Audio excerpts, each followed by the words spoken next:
For much of my life, I was the kid who never took off his shirt at the community pool. While other teenagers splashed and played in the Central Florida summer heat, I'd sit on the edge, feet dangling in the water, wearing an oversized t-shirt to hide my belly rolls. On the rare occasions I mustered up the courage to get in, I still kept it on. Taking it off was not an option. Better to let the soaked garment cling to my boy breasts. My friends wore jeans, fresh from the mall, perfectly fitted and brand new, but torn in all the right places. I wore hand-me-downs that needed to be shortened by half.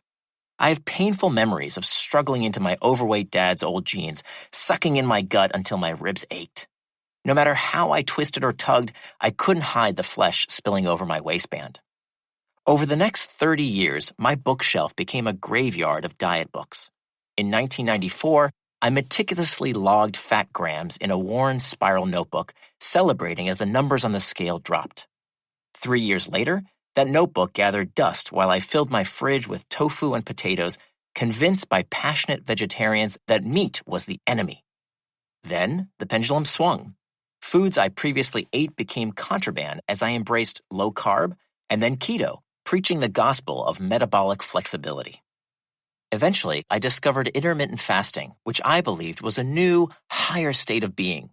Each new plan felt like the answer. And in a way, each one was. I'd lose weight, feel better, and think I'd finally found the answer. I was the guy at parties who couldn't stop preaching about my latest diet revelation to anyone who would listen. Whether it was the evils of fat, the miracles of plant-based eating, or the magic of ketosis, I believed I'd found the truth of weight loss. But every time, without fail, something awful would happen. I'd read an article or hear an expert explaining why my current diet was wrong. Low-fat diets increase hunger. Plant-based diets lack essential nutrients. Ketosis damages your kidneys. As my confidence faltered, so did my results. A new set of failure-justifying beliefs crept in along with the pounds. It's hard for a big person to exercise, I tell friends.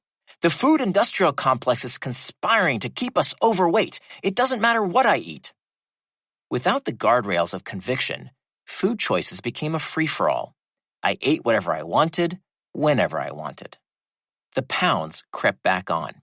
Month after month, year after year, my weight graph traced the peaks and plunges of a roller coaster, rising, falling, and rising again. Every diet worked, until it didn't. Each approach succeeded, until I abandoned it. There was a pattern here, something deeper than calories and carbs. Each success unraveled the same way, pointing to a cause I couldn't name. I kept looking in diet books for answers, unaware that the real explanation lay elsewhere entirely. Hope floats. In the 1950s, researcher Kurt Richter conducted a groundbreaking, though ethically dubious study. Richter wanted to understand how stress affects survival, so he placed rats into tall glass cylinders filled with water and measured how long they could swim. Richter tested both wild and domesticated rats. The wild ones were fierce, aggressive animals, recently trapped, constantly on the alert for any avenue of escape. They were stronger and, by nature, better swimmers. By any reasonable measure, they should have outlasted their tamer counterparts, but they didn't. Every single one of the wild rats drowned within 15 minutes. These animals were not physically incapable of swimming. Something else was happening. When he tested domesticated rats, the results were dramatically different. The majority kept swimming for hours and hours, far outlasting the wild rats. This finding challenges our conventional wisdom about resilience. We often assume that tougher individuals, the ones with more strength or grit, naturally persist longer. Yet Richter's experiment suggested otherwise. The wild rats went under within minutes. The domesticated ones kept on fighting.